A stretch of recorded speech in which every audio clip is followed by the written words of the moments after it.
Mbak, resepe ben awet berpasangan ki apa kudu teleponan terus? Kelonan. Piye lah arep kelonan wong jarak memisahkan kok. Lah lek gur trimakno teleponane ya muthukno lambemu tak omongno. Talah yo kuwi lho jalan satu-satunya ben iso komunikasi. Tak omongi ya. Piye?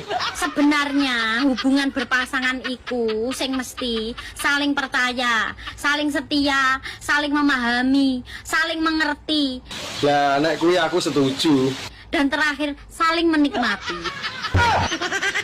Lho kok jaran? Tak omongno. Ngene ya bolo. Yo piye neh?